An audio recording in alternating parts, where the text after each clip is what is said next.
The first time I saw humans in combat, I thought they were broken. Defective somehow. No rational species charges headfirst in a plasma fire while screaming at the top of their lungs. No sane military doctrine involves throwing bodies at hardened positions when safer alternatives exist. Yet there they were, these strange bipedal mammals from a backwater world called Earth, doing exactly that against the hegemony's finest troops. I am Kethvar, Senior Tactical Analyst for the Galactic Intelligence Division. My species, the Velthani, pride ourselves on logical thought and strategic planning. We had been observing humanity for 3 standard cycles since their admission to the Galactic Council, documenting their military capabilities and psychological profiles.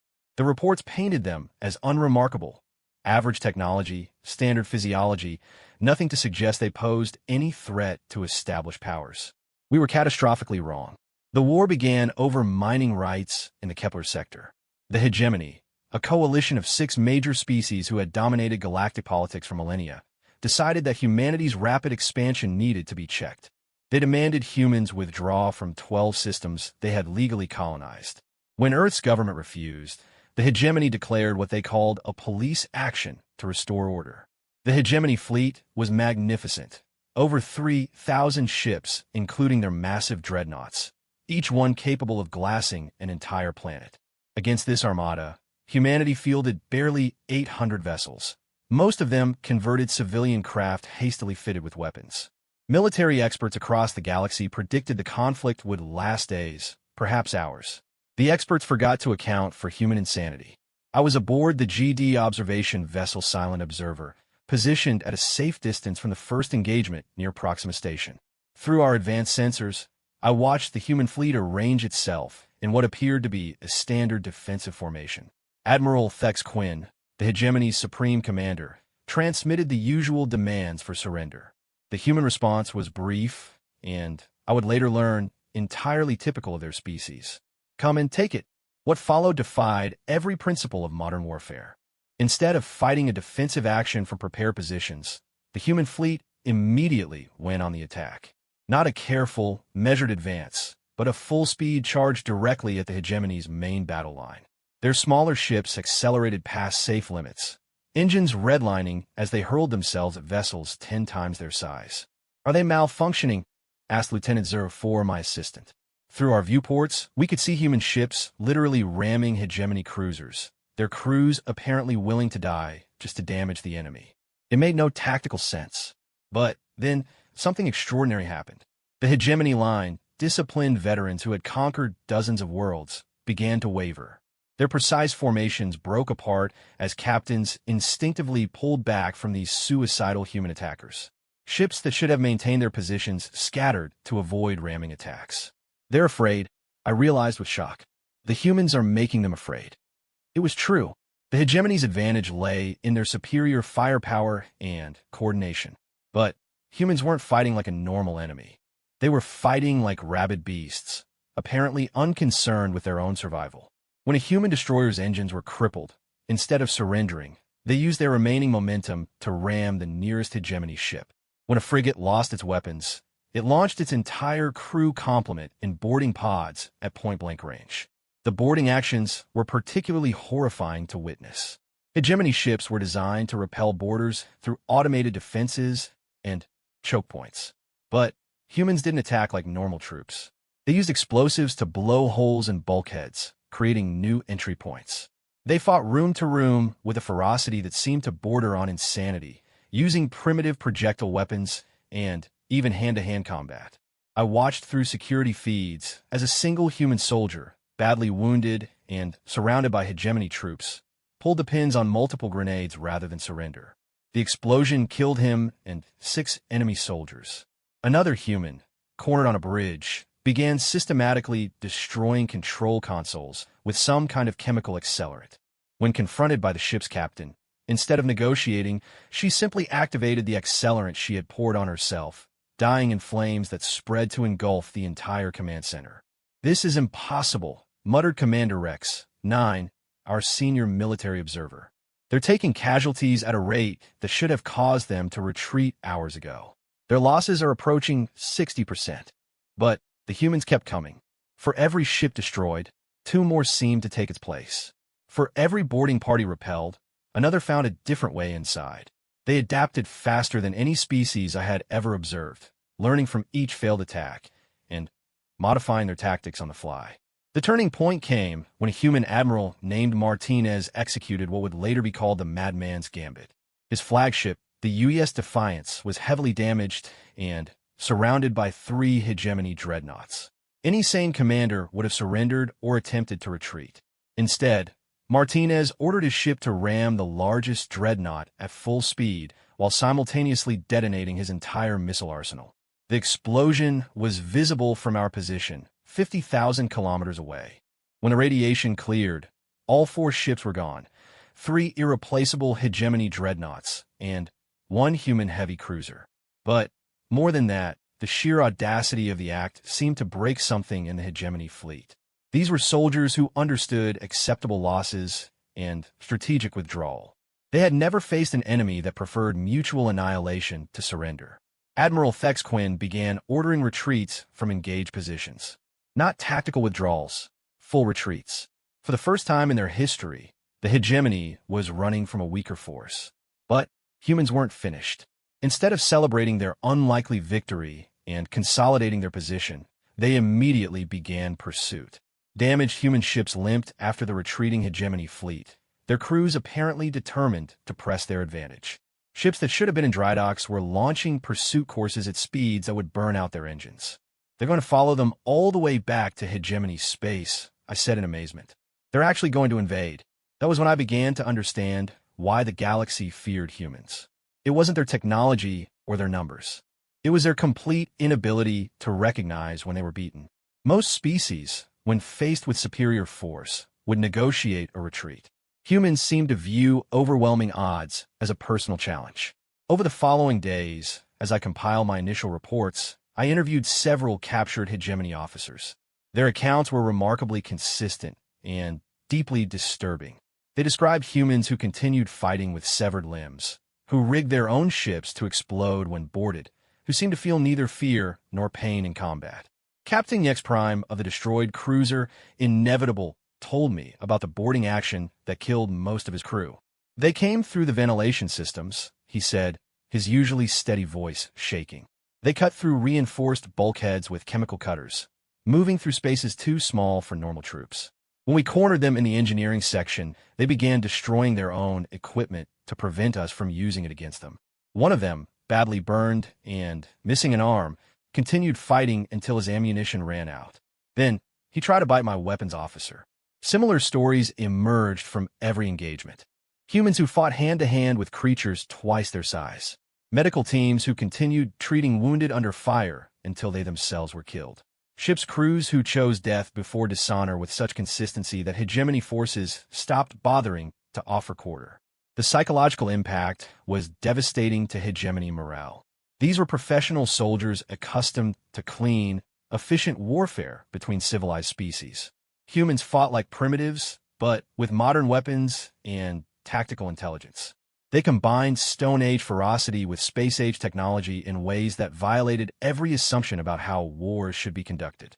As I watched the human fleet disappear into hyperspace, pursuing enemies that outnumbered them 3-1, I realized that everything we thought we knew about this species was wrong. We had observed their cities, their art, their peaceful interactions with other species. We had assumed they were just another civilized race seeking their place among the stars. We had failed to understand that humans were apex predators from a death world who had spent their entire evolutionary history fighting everything that moved. Their peaceful facade wasn't their true nature. It was a conscious choice they made when dealing with other species.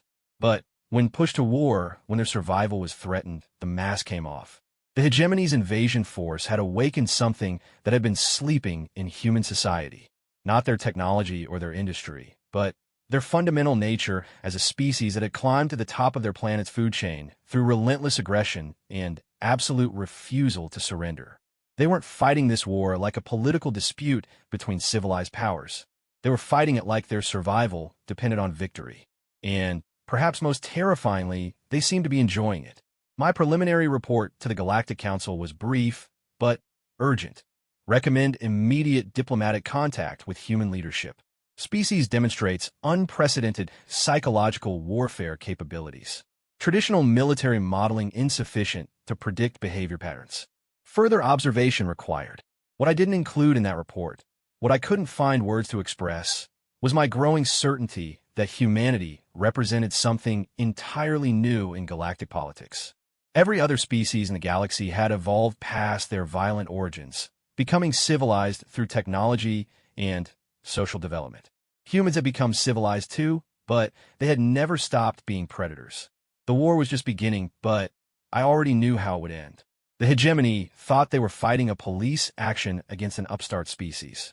But humans weren't fighting for territory or resources or political advantage. They were fighting for the right to exist, and they would burn down the entire galaxy before they let someone else dictate their fate.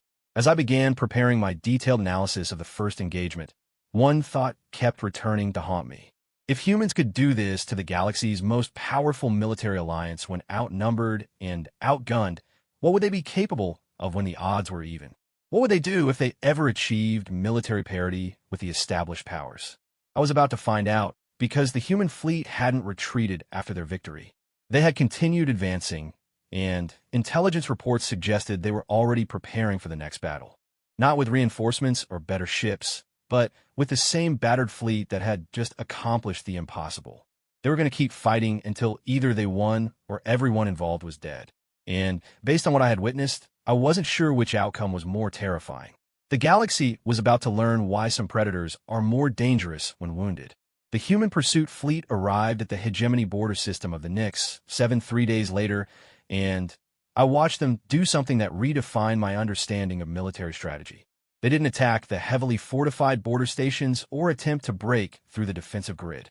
Instead, they sent a single small ship carrying a diplomatic envoy directly to the main command station. I was monitoring communications from our concealed position when the transmission came through. The human envoy was a woman named Captain Sarah Chun, her face calm and professional as she addressed Admiral Zex Prime, the hegemony's border commander. "Admiral, I am Captain Chun of the United Earth Fleet. We're here to discuss terms." The response from Zex Prime carried the arrogance typical of hegemony leadership. "Terms? You are vastly outnumbered, human. You have perhaps 200 functional vessels against my 3,000. Surrender now, and you'll be treated according to galactic conventions." Captain Chun smiled, and something about that expression made my scales crawl with instinctive fear. "Admiral, I think you misunderstand. We're not here to surrender. We're here to give you the chance to." The silence that followed was deafening. No one in recorded galactic history had ever spoken to a hegemony admiral that way. But Chin continued, her voice carrying the same conversational tone she might use to discuss weather. "You see, Admiral, we've learned some interesting things about your species during our last encounter. Your people value individual survival above unit cohesion. When faced with determined opposition, your tactical doctrine emphasizes preservation of resources over mission completion. These are not weaknesses in most contexts, but they do create certain opportunities. Through our sensors, I could see the hegemony fleet beginning to adjust its formation, moving into what they believed was an impregnable defensive array. The human fleet remained in a loose, seemingly disorganized cluster, making no obvious preparations for attack. "We've also learned that you have families, Admiral," Chin continued. "Mates, offspring, extended clan networks. Your personnel files are quite detailed about psychological pressure points. We've had some very productive conversations with the survivors from Proxima Station." Zex Prime's reply was sharp with anger. "Are you threatening civilians, human?" "Not at all. We're simply observing that hegemony military doctrine assumes your enemies share your values about acceptable losses and strategic objectives. We want to make sure you understand that humans don't share those values." To emphasize her point, Captain Chun transmitted a data package that made my analysis computers howl with processing strain. It was a complete tactical breakdown of the Proxima engagement, but not from a human perspective. Someone had analyzed every hegemony unit's response patterns, identified individual ships that had withdrawn from combat, cross-referenced crew rosters with psychological profiles, and built predictive models for how each unit would respond to different types of pressure. In 3 days, humans had reverse-engineered the entire hegemony military psychology and created countermeasures for it. "We know which of your ships will break formation under pressure," Chen explained. We know which commanders will sacrifice subordinates to protect themselves. We know which crews have families on hegemony core worlds, and which ones are expendable frontier units. We've identified your supply lines, your communication relays, your evacuation protocols, and your command succession procedures. Admiral Zex Prime was silent for long moments. When he spoke again, his voice had lost its arrogant confidence. What are you proposing? Simple. You withdraw your forces from all human claim systems. You issue a formal apology to the Galactic Council for this unprovoked aggression. And you compensate us for our losses during your illegal attack on our sovereign territory. Impossible. The hegemony does not surrender to primitives. Captain Chen's smile widened, showing teeth in what I was beginning to recognize as a human threat display. Admiral, you still don't understand. This isn't a negotiation. This is a warning. You have 1 standard hour to begin withdrawal procedures. After that, we'll show you what humans do to people who threaten our homes. The transmission ended, and I watched the human fleet begin what appeared to be random movement. Ships scattered in all directions, some accelerating toward the defensive grid, others moving away from it entirely. There was no obvious pattern, no recognizable formation. What are they doing? Lieutenant Zaire asked. I was running analysis on their movement patterns when understanding hit me like a plasma bolt to the chest. They're not forming up for attack, I said slowly. They're positioning for maximum psychological impact. The first human ship to reach the defensive grid didn't attack it. Instead, it transmitted a wideband signal that every vessel in the system could receive. The message was simple: complete psychological profiles of the border station's senior staff, including personal details about their families, their fears, and their individual breaking points. The second ship transmitted technical specifications for hegemony defensive systems, highlighting specific vulnerabilities and exactly how humans plan to exploit them. Not general tactical weaknesses, but precise ship-by-ship breakdowns of how each vessel could be destroyed. The third transmission was the most chilling. A recording of human soldiers discussing their previous boarding actions with the enthusiasm of predators sharing hunting stories. They talked about hegemony crew reactions with clinical detachment, describing fear responses and panic behaviors as if they were studying interesting specimens. This is psychological warfare on a level I've never seen, I reported to my superiors. They're not just trying to win the battle. They're trying to break the enemies will to fight entirely. The hegemony response was predictable, but ultimately futile. Admiral Zex Prime ordered a preemptive strike against the scattered human ships, launching waves of fighters and missile platforms.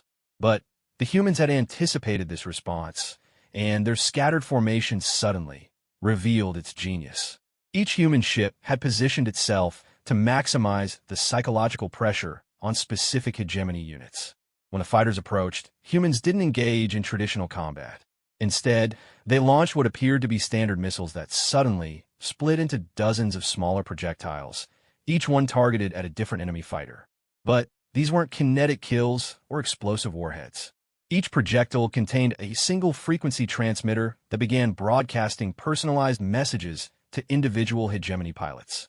Messages about their families, their personal histories, their deepest fears. Some pilots heard recordings of their own voices taken from personal communications, edited to create impossible conversations about surrender and cowardice.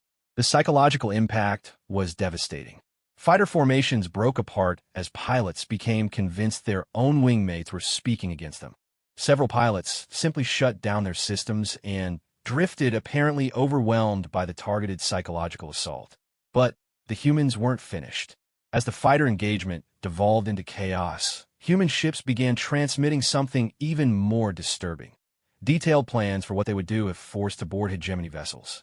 Not standard military procedures, but specific, personalized torture methodologies designed around each species' psychological and physical vulnerabilities. This violates every galactic convention on warfare, Commander Rex 9 observed with horror. He was wrong, though. I checked the regulations extensively. Humans weren't actually doing anything prohibited by galactic law. They weren't torturing prisoners or targeting civilians or using banned weapons. They were simply being very thorough about explaining what they were prepared to do if the hegemony continued fighting. The difference was crucial. Every other species in the galaxy fought within certain understood boundaries, even during total war. There were things civilized beings simply didn't do to each other. Humans appeared to acknowledge these boundaries intellectually, while making it clear they would cross them without hesitation if their survival depended on it. Admiral Zex Prime lasted 18 minutes after the human warning before ordering general retreat. Not tactical withdrawal, full abandonment of the border system. 3,000 ships fleeing from 200, not because they couldn't win, but because victory would cost more than they were willing to pay. The human fleet didn't pursue immediately. Instead, Captain Shun transmitted one final message to the retreating hegemony forces. Admiral, you should know that we've thoroughly documented your unit's behavior patterns during this encounter. We understand now how your people respond to pressure, how your command structure breaks down under stress, and how your individual psychology affects group performance. This information will be very useful in future engagements. Then, almost as an afterthought, she added, "Oh, and Admiral, we've already transmitted copies of this analysis to resistance groups in all current hegemony-occupied territories. They're very interested in learning how to fight you more effectively." The implication was staggering. Humans hadn't just won a single engagement. They had created a replicable methodology for defeating hegemony forces and were preparing to share it with every enemy the hegemony had ever made. In one stroke, they had turned their victory into a galaxy-wide threat to hegemony power. As I compile my reports on this engagement, I realized I was witnessing something unprecedented in galactic history. Humans weren't just fighting a war. They were systematically dismantling the psychological foundations that made hegemony military dominance possible. They had identified the crucial weakness in their enemy's psychology and were exploiting it with surgical precision. The more I studied human behavior, the more disturbed I became. This wasn't random savagery or primitive brutality. This was sophisticated predatory intelligence applied to modern warfare. They had observed their enemies for barely 3 days and developed countermeasures that turned hegemony's strength into weakness. What made it worse was the humans' apparent enjoyment of the process. Their communications during battle carried an undertone of satisfaction that suggested they found this psychological warfare genuinely entertaining. They weren't grimly doing what was necessary. They were having fun. Over the following days, as news of the border engagement spread through galactic networks, something unprecedented began happening. Species that had been under hegemony control for centuries began showing signs of unrest. Not open rebellion, but subtle shifts in behavior that suggested they were questioning whether their overlords were truly as invincible as they had believed. The humans had done more than win a military victory. They had shattered the myth of hegemony, supremacy, and that myth had been the foundation of galactic politics for millennia. My superiors at the Galactic Intelligence Division were demanding answers I couldn't provide. How had humans developed such sophisticated psychological warfare techniques? How had they analyzed hegemony behavior patterns so quickly? How had they turned a defensive action into a galactic revolution in less than a week? The answer, I was beginning to realize, was that humans had been preparing for this war their entire evolutionary history. Not this specific conflict, but war in general. They had spent millions of years learning to hunt, to fight, to break their enemies, to resist. Their entire species was the product of endless warfare, and they had never forgotten the lessons that survival had taught them. Every other species in the galaxy had evolved past their violent origins. Humans had simply learned to channel that violence more effectively. As I watched their fleet disappear toward the next hegemony stronghold, I knew that everything was about to change. The old galactic order, based on technological superiority and conventional military doctrine, was dying. In its place, humans were creating something new, a form of warfare that attacked not just enemy ships and soldiers, but the psychological foundations of enemy civilizations. The galaxy had been relatively peaceful for centuries because everyone understood the rules. But humans had never agreed to those rules, and they were systematically proving that following them was a luxury their enemies couldn't afford. The hegemony thought they were fighting to maintain their territory and influence. But humans had turned this into something much more fundamental, a war for the right to define how civilized species were allowed to behave when their survival was threatened. And humans had just demonstrated that they were willing to become monsters if that's what survival required. The third engagement changed everything I thought I knew about warfare, diplomacy, and the nature of intelligence itself. It took place in the hegemony core system of Vorthak Prime, where the humans did something that military theorists are still trying to understand. They attacked their enemies with their enemies' own families. I don't mean they targeted civilians. That would have been barbaric, but comprehensible. What they did was far more sophisticated and infinitely more disturbing. They turned the hegemony's greatest strength, their sophisticated civilian infrastructure, into a weapon against their military forces. The human fleet that arrived at Vorthak Prime was different from the one that had begun this war. They had replaced their losses with captured hegemony vessels, but that wasn't the shocking part. The shocking part was that they had modified these ships with technology that shouldn't have existed. Where did they get quantum entanglement communicators? Lieutenant Zur asked as our sensors analyzed the human fleet. Those are restricted to Council member species with Level 7 technological classification. I was asking myself the same question when the answer became horrifyingly clear. Humans hadn't developed this technology themselves. They had reverse-engineered it from captured hegemony equipment, but not through conventional analysis. They had somehow convinced captured hegemony personnel to help them. The implications were staggering.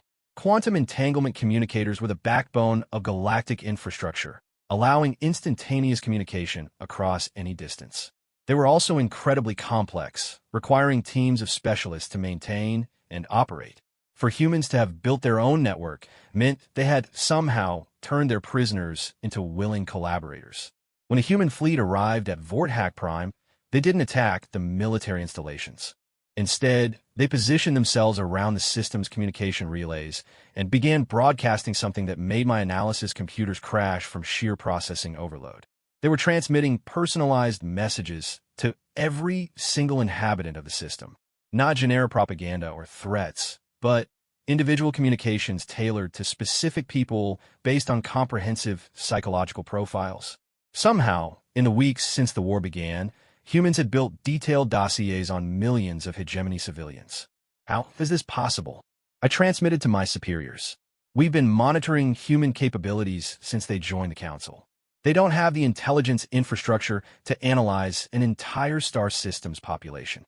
The answer came from an unexpected source. Captain Chun, the human diplomat who had terrified Admiral Zex Prime, transmitted a system-wide broadcast explaining exactly what they were doing. Citizens of Vorthak Prime, she began, her voice carrying the same calm professionalism that had become her trademark. We want you to understand that this war was not our choice. Your government attacked our colonies without provocation, killing thousands of our people. But we don't blame you for your leader's decisions. The transmission included holographic displays showing the original hegemony attack on human colonies, but not from a sanitized military perspective usually released to the public. These were raw footage from civilian areas, families fleeing bombing raids, children crying over parents killed in orbital strikes, hospitals destroyed by precision targeting. But then, Captain Chun did something unprecedented. Instead of calling for rebellion or surrender, she began sharing information that the hegemony government had hidden from its own people. Details about the war's progress, casualty figures, strategic situations, and, most damaging of all, recordings of hegemony military leaders discussing their civilians as acceptable losses. Your son, Keth, 9, is serving aboard the destroyer Relentless, Chun said, apparently addressing a specific individual. He was told that human resistance would collapse within days. He wasn't told that his ship's survival probability for this mission is less than 30%, or that his commanding officer has already been given authorization to sacrifice his vessel if necessary. She continued in this vein for hours, addressing thousands of individuals by name, sharing specific details about their family members in military service, their economic situations, their personal concerns about the war. It became clear that humans had somehow intercepted and analyzed years' worth of private communications throughout the hegemony. But the most disturbing part was how they had obtained this information. Through our surveillance of captured hegemony personnel, I discovered that humans hadn't tortured anyone or used coercive interrogation. Instead, they had simply talked to their prisoners. Not debriefings or formal interviews, but casual conversations. Humans had approached hegemony captives as individuals rather than enemy combatants, asking about their families, their concerns, their reasons for fighting. They had shown genuine interest in their prisoners as people, offering medical care, comfortable accommodations, and honest answers to questions about human society.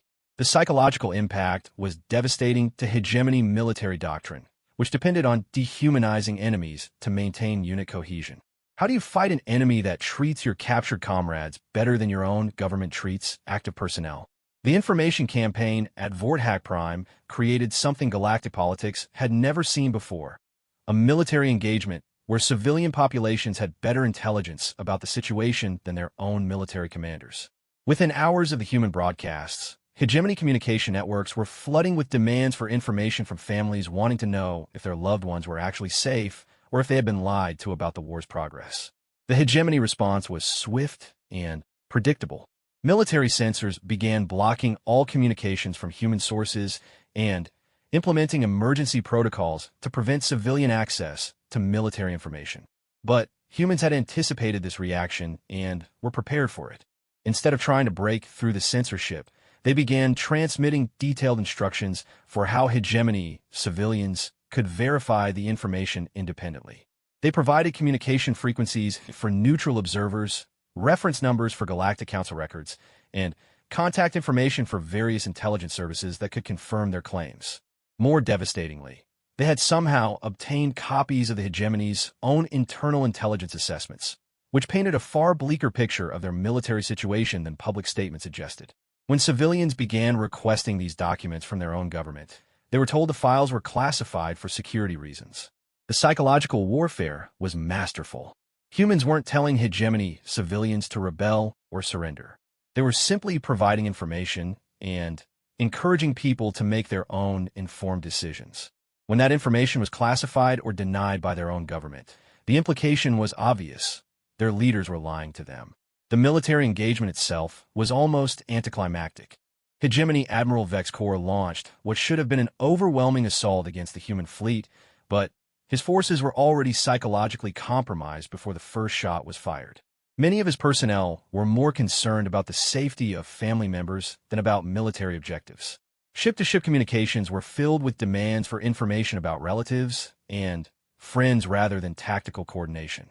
Human forces responded with their now characteristic precision targeting, but not of enemy ships. They attacked communication relays, sensor arrays, and command systems with surgical strikes designed to maximize confusion and minimize casualties. Their apparent goal was not to destroy the hegemony fleet, but to make it impossible for hegemony commanders to coordinate their units effectively. The result was a battle where neither side suffered significant losses, but one side completely lost the ability to function as an organized military force. Hegemony ships found themselves isolated, unable to communicate with command or coordinate with other vessels, while still receiving transmissions from their families asking whether the humans' information about casualty rates was accurate. Admiral Vex Corps surrendered not because his fleet was defeated, but because his own personnel demanded to know whether their families had been lied to about the war's objectives and progress. When he couldn't provide satisfactory answers, his senior officers began requesting transfers or simply abandoning their posts. But the most remarkable part of the engagement was what happened afterward. Instead of accepting the hegemony surrender, humans offered something unprecedented.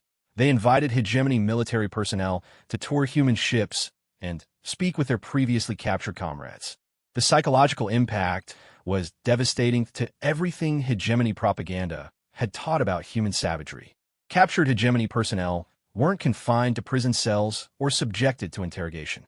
They were living in quarters better than those provided to active hegemony military personnel, receiving medical care superior to their own military standards, and engaging in regular social interaction with human crew members. More disturbing, from a hegemony perspective, was that many of these prisoners expressed no desire to be repatriated. They had discovered that human society offered opportunities and freedoms that didn't exist under hegemony rule, and they wanted to stay. When this information reached Vorthack Prime's civilian population, the psychological revolution was complete. Citizens began asking not just whether their government was lying about the war, but whether their entire society was based on lies about human civilization and galactic politics. The surrender negotiations were unlike anything in recorded galactic history. Instead of military commanders discussing territorial concessions and reparations, the talks involved human sociologists explaining their political and economic systems to increasingly interested hegemony representatives. It became clear that humans weren't just winning a war, they were selling an alternative way of life. Captain Shin's final broadcast to Vorthak Prime summarized the situation with characteristic human directness. "We didn't come here to conquer you or destroy your civilization," she said. "We came here to prove that you don't have to live in fear of your own government or accept that individual freedom is incompatible with social stability. Everything your leaders told you about the necessity of authoritarian control was a lie designed to maintain their power." The offer she made next violated every principle of conventional warfare. Instead of demanding unconditional surrender, humans offered to withdraw from hegemony space entirely if the government would guarantee basic civil liberties for its citizens and allow independent monitoring of their compliance with galactic humanitarian standards. It was brilliant psychological warfare disguised as diplomacy. Humans weren't demanding territory or reparations. They were demanding that their enemies become better people. And they were making this demand not to military leaders, but to civilian populations who were already questioning whether their government represented their interests. The hegemony was trapped. Accepting human terms would mean admitting that their entire political system was morally inferior to human civilization. Rejecting them would mean continuing a war that their own people increasingly opposed, against an enemy that treated prisoners better than their government treated citizens. As I compiled my analysis of the Vorthak Prime engagement, I realized that humans had achieved something unprecedented in galactic history. They had won a military victory without destroying their enemies, a diplomatic triumph without formal negotiations, and a moral argument without preaching. They had simply demonstrated that their way of life produced better results for everyone involved, including their opponents. The war was essentially over, but the revolution was just beginning. Across hegemony space, civilian populations were demanding explanations for discrepancies between their lived experience and official government claims about human civilization. The psychological foundation of authoritarian control, the belief that alternatives were impossible or undesirable, had been shattered. Humans hadn't conquered the hegemony. They had convinced it to conquer itself. The fourth phase of the war wasn't fought with weapons or fleets, but with something far more dangerous: hope. What I witnessed in the months following Vorthak Prime fundamentally changed my understanding of power, revolution, and the terrible responsibility of showing oppressed people that freedom is possible. The hegemony government's response to their military defeats was predictably authoritarian. Total information lockdown, martial law and core systems, and summary execution for anyone caught spreading human propaganda. But they had made a critical miscalculation. They were fighting the symptoms of their crisis rather than addressing the cause. The cause was simple. Millions of hegemony citizens had learned that everything their government told them about human savagery was a lie, and they were beginning to question what other lies they had been told about the necessity of their oppression. I was monitoring communications from our concealed position when the first major uprising began on their Ion 4, a mining world in the hegemony's inner colonies. The rebellion wasn't started by outside agitators or human infiltrators. It was started by a group of miners who had simply decided they wanted the same working conditions humans provided to their captured hegemony personnel. The demands were modest: 8-hour work shifts instead of 12, basic medical care, and the right to communicate with family members off-world. Under normal circumstances, these requests would have been ignored or violently suppressed. But circumstances were no longer normal, because humans had demonstrated that these impossible demands were actually basic standards in civilized societies. The hegemony's response was swift and brutal. Military forces were dispatched to suppress the uprising with overwhelming force. But something unprecedented happened when they arrived. The soldiers refused to fire on their own people. Not all of them, and not immediately, but enough soldiers in enough units had friends or family members who had been affected by human information campaigns that they couldn't justify using lethal force against people demanding basic rights. When ordered to open fire on peaceful protesters, significant numbers of hegemony military personnel simply put down their weapons and walked away. The psychological impact rippled through hegemony military command. How do you maintain authoritarian control when your own enforcers begin questioning the morality of their orders? How do you suppress rebellion when your soldiers sympathize with the rebels' demands? Captain Chin's response to the Defiant uprising was masterful in its restraint. Instead of sending military aid or encouraging escalation, humans simply transmitted detailed instructions for nonviolent resistance, conflict de-escalation, and peaceful negotiation. They weren't trying to foment violent revolution. They were teaching people how to achieve change without becoming the kind of monsters their oppressors claimed they needed protection from. But humans also transmitted something else, proof that peaceful change was possible. They shared historical records of their own species' transition from authoritarian governments to democratic systems, including detailed documentation of how such changes could be accomplished without destroying social stability or economic prosperity. This was psychological warfare at its most sophisticated level. Humans weren't attacking hegemony civilization. They were offering to help it evolve. They were proving that the choice wasn't between oppression and chaos, but between stagnation and growth. The revolution that followed was unlike anything in galactic history. Instead of violent uprisings and military coups, hegemony worlds began experiencing what humans called peaceful transitions. Local populations would gather in public spaces, present specific demands to their governments, and refuse to disperse until those demands were met.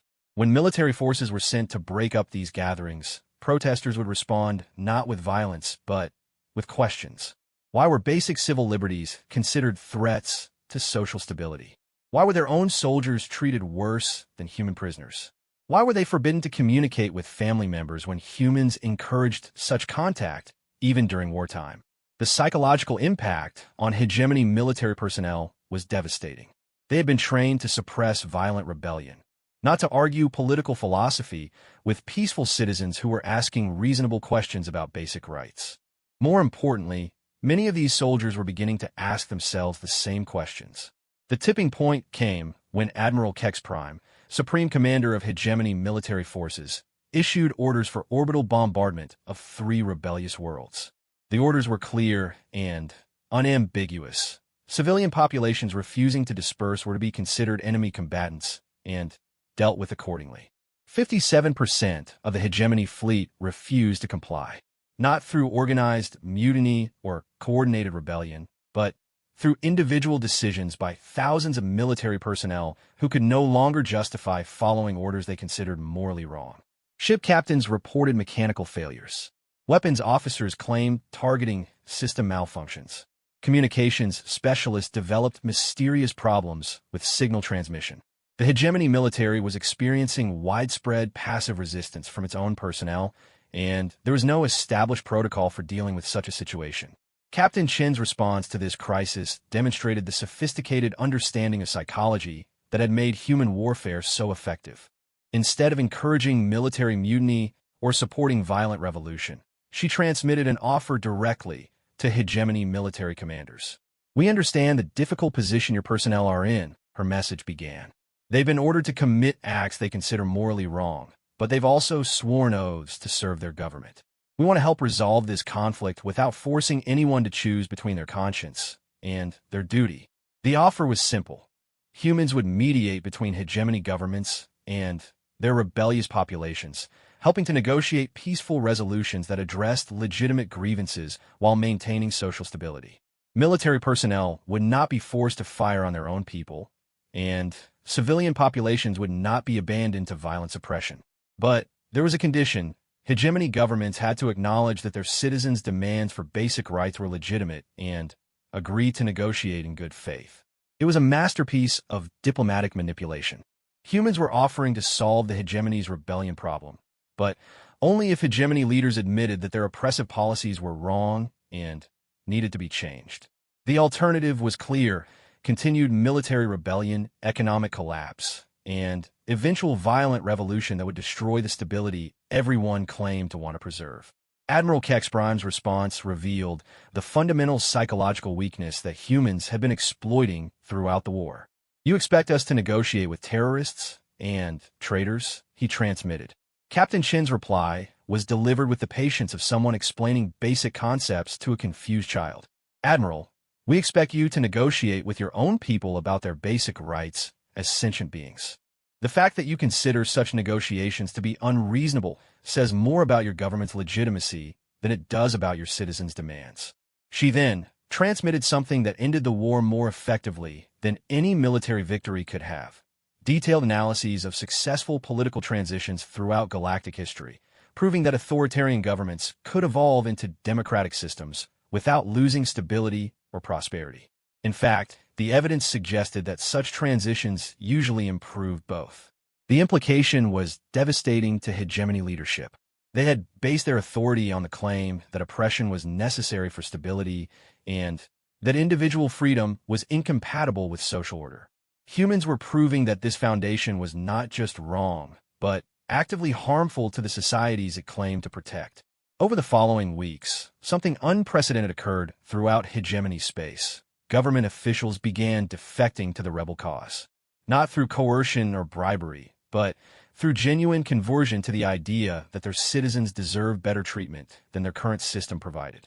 The defections started with low-level administrators who had direct contact with civilian populations.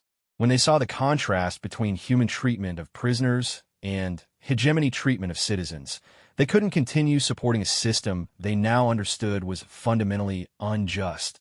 But the movement spread upward through government hierarchies as officials realized that supporting democratic reforms was not only morally correct, but also politically advantageous. Citizens who had been demanding basic rights were far more likely to support leaders who granted those rights voluntarily rather than officials who resisted them until forced to comply. The end of the war was almost anticlimactic. Admiral Kex Prime and the core hegemony leadership found themselves increasingly isolated as their own government abandoned authoritarian policies in favor of the democratic reforms their people demanded. When they attempted to maintain control through force, they discovered that they no longer had reliable military units willing to suppress their own populations. The final surrender wasn't a military defeat, but a political evolution. Hegemony leadership didn't lose a war. They lost the argument about whether oppression was necessary for social stability. Captain Chen's final broadcast to the former hegemony territories summarized what had occurred with characteristic human directness. "You didn't need us to save you," she said. "You saved yourselves. We just proved that salvation was possible." But she also issued a warning that chilled me to my core. Freedom requires eternal vigilance. The systems of oppression you've dismantled didn't arise overnight, and they won't stay dismantled without constant effort. Democracy is not a destination. It's a process that requires active participation from every citizen. As I compiled my final analysis of the war, I realized that humans had achieved something unprecedented in galactic history. They had proven that military force, no matter how overwhelming, was useless against an enemy that could convince your own people that your cause was unjust. But more than that, they had demonstrated that the greatest weapon in the galaxy wasn't technology or numbers or strategic brilliance. It was the simple idea that everyone deserved to be treated with basic dignity and respect.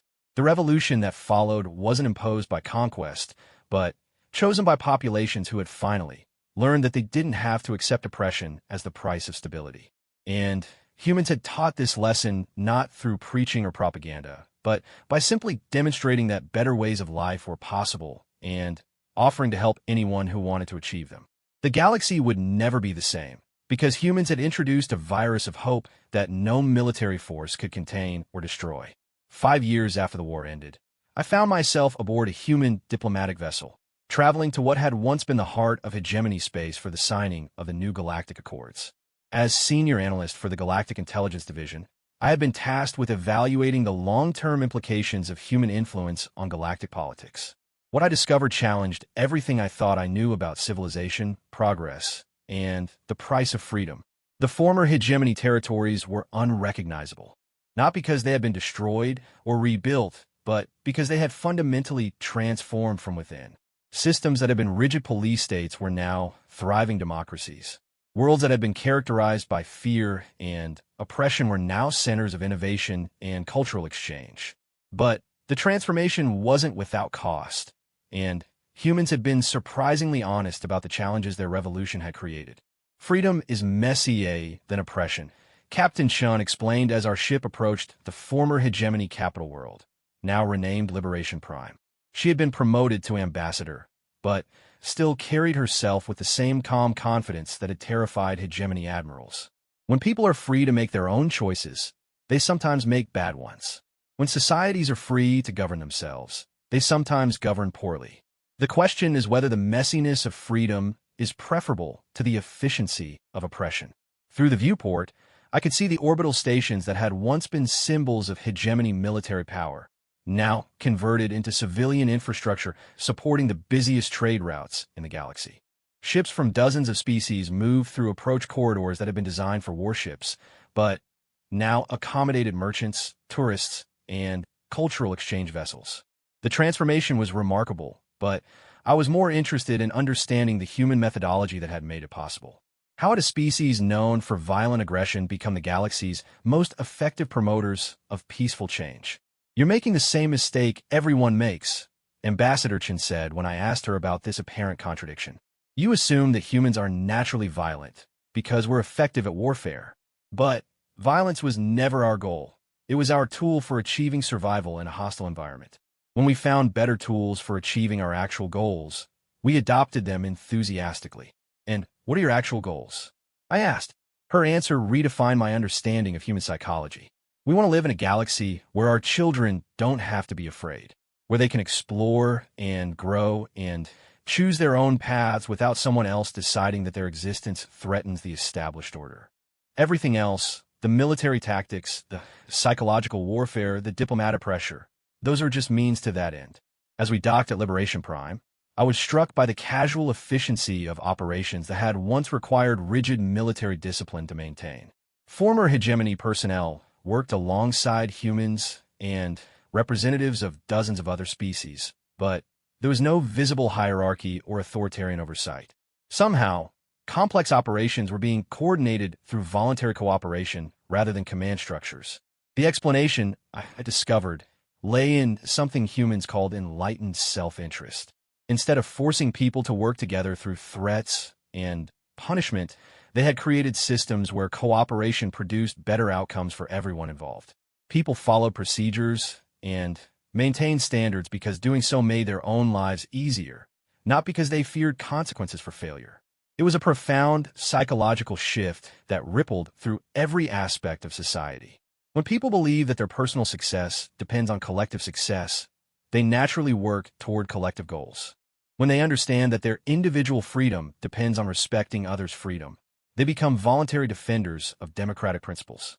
But the most remarkable change was in how conflicts were resolved. Instead of the authoritarian model of imposing solutions from above, former hegemony societies had adopted human-style negotiation processes that treated disagreements as problems to be solved rather than threats to be suppressed. I witnessed one such negotiation during my stay on Liberation Prime. A dispute had arisen between human colonists and native species over resource extraction rights on a newly settled world. Under the old hegemony system, such conflicts were resolved by military force or bureaucratic decree. But the new democratic processes required all parties to engage in face-to-face negotiations until they found solutions that addressed everyone's legitimate interests. The process took weeks and required multiple rounds of discussion, compromise, and creative problem-solving. It was far less efficient than authoritarian decision-making. But the solution that emerged was far more stable and sustainable than anything that could have been imposed by force. Democracy is slow and frustrating, Ambassador Chen admitted as we observed the negotiations. But it's also voluntary. People support decisions they helped make, even when those decisions require sacrifice or compromise.